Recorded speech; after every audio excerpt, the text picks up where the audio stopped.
Okay, I'm back. So my husband's working at home too, so we're kind of having to take turns on helping out with the kids. All right, so we left off with the thesis statement, so I hope you see what I'm trying to do here. Although Lady Macbeth's desire for power serves as a catalyst for Macbeth to carry out his heinous crimes, so there's what she values: power. Here's my character, Lady Macbeth. She falls victim to the repercussions of her actions and sacrifices her sanity, highlighting Shakespeare's idea that greedy ambition will often result in overwhelming guilt. Okay, so I have all parts. Here's my character, here's what she values, and here's what she sacrifices, and here's how it connects to some type of theme idea. I used a subordinate dependent clause first, and then I ended with an independent clause. So notice, though, something that I do here. I need you to pay attention to my verbs. Serves. What tense is that? Present tense, right? She falls. She sacrifices. Highlighting, and this is where we can kind of go with highlighting or emphasizing or illustrating. But notice that all my verbs are different, and these are all in the present tense. Okay? So again, this is a good formula for you. Dependent clause, independent clause, start here with a word like illustrating, highlighting, emphasizing, Shakespeare's idea, and then end with some of your theme ideas that you will be discussing in this. So, but my verbs are in present tense, okay? Your verbs need to be in present tense throughout the essay. Okay, so I want to connect back to that thesis statement. So I'm going to start with body paragraph 1. I kind of want to go in order because I want to show that what Lady Macbeth values is power, but then that power leads her to manipulating Macbeth, which results in her ultimately, immediately feeling guilty for her crimes. And then last, I want to end with that her sanity is the last thing to go, and it kind of builds up to that. So here's one way to structure your body paragraphs. You can structure by event. So like, remember, we are thinking moments for this type of essay. What are the big moments? So the big moment I want to talk about in paragraph 1 is Lady Macbeth, her unsex me speech, wanting to become a man and do the crimes herself. But take note that in that, she also wants to clog up any feelings of guilt. So just by summoning that and saying that she wants to clog up those feelings of guilt tells you that she's going to feel guilty. So I want to start with that, and her convincing Macbeth. Then I want to go to how she starts to change, how she thinks that being dead would be better than what she is going through right now, and how Macbeth doesn't involve her in his future murders. And then lastly, I want to talk about her ultimately succumbing to her conscience and falling victim to insanity. She loses her mind because of this and her life. Okay, so my first body paragraph, my claim, my topic sentence needs to say something about how this all begins. I need to still show what her values are.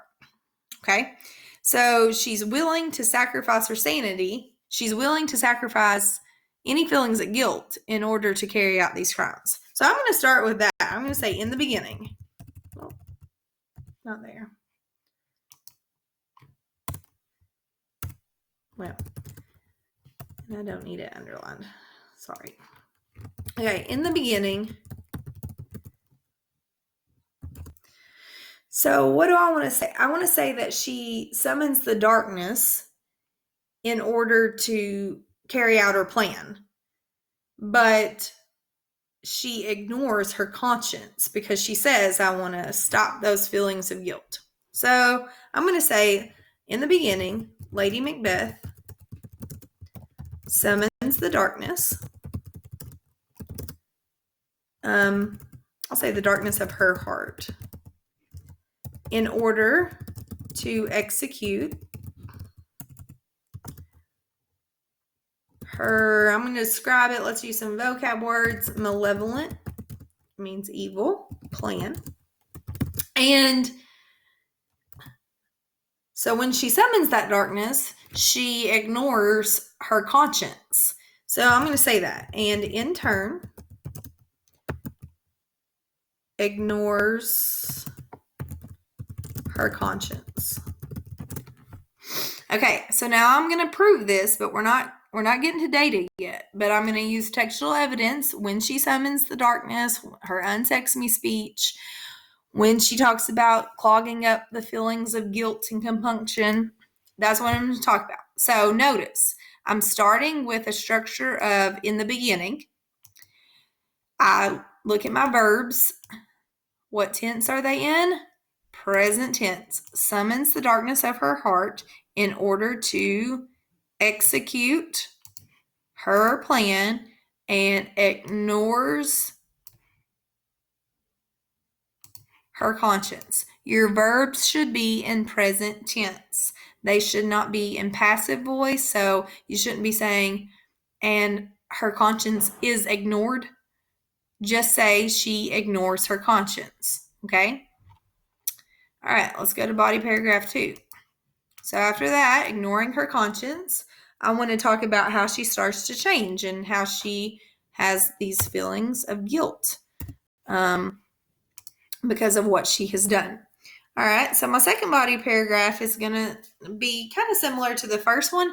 I'll say in the beginning, and now I'm going to point to a specific event. So I'm going to say after. Oh, sorry. Come on. Okay, I'm going to say after the death of Duncan.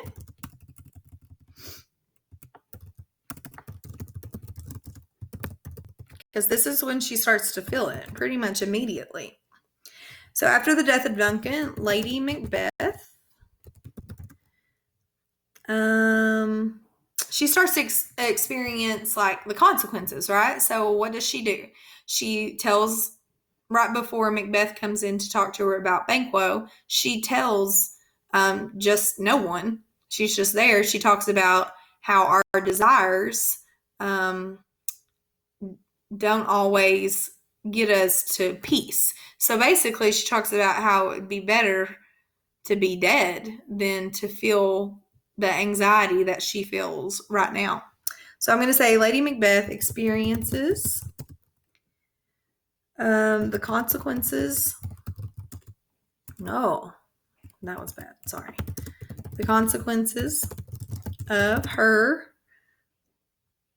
fatal actions and realizes that her ambition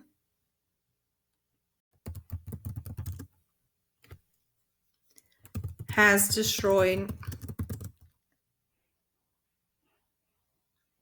her joy. Now you're probably like, oh, I see a past tense verb there. That's okay. So my main verb right now is experiences. Lady Macbeth experiences the consequences. She realizes her ambition. So my subject here is Lady Macbeth. I want to be in the present tense. Lady Macbeth experiences, Lady Macbeth realizes. But what has been the thing that has destroyed? It's no longer Lady Macbeth destroys her joy. Ambition, she realizes that ambition has destroyed her joy. So in this sense, my subject is lined up with my verb because now my subject is ambition. I hope that makes sense. But when we're talking about Lady Macbeth, so for example, if we say Lady Macbeth convinced Macbeth to murder Duncan. We don't say convinced. We say Lady Macbeth convinces Macbeth to murder Duncan. So in academic writing like this, you want to use the present tense with your verbs. Okay, so this is okay. The ambition is the thing that has destroyed her joy. If we wanted to change this, we could say she realizes that ambition destroys joy. And we could just leave it like that too, and then all our verbs would be in the present tense. Either one works, but most of your verbs, the majority of them, should be in the present tense. So after the death of Duncan, Lady Macbeth experiences the consequences of her fatal actions and realizes that her ambition destroys joy. But again, I'm going to say has destroyed, because this happened after she realized, right? So this comes afterward. Her ambition has destroyed her joy. Okay, let's go to the last one. I want to end it with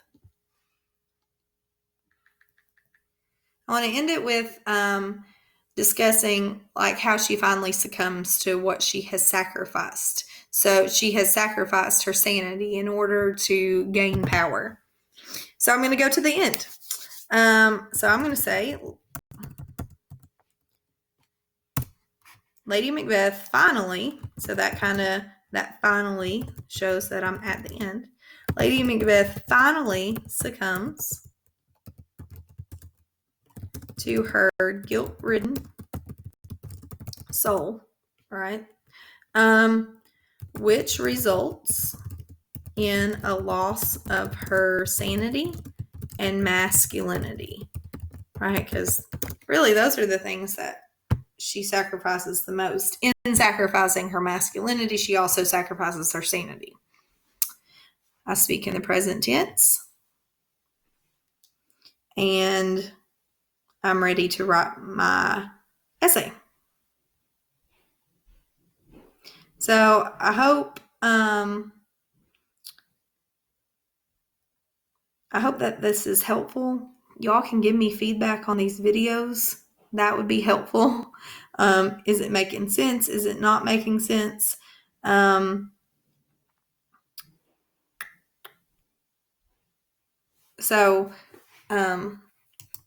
just need you to give me some feedback. This is a weird thing that I have never done. So I want to make sure that I'm actually helping you. Okay.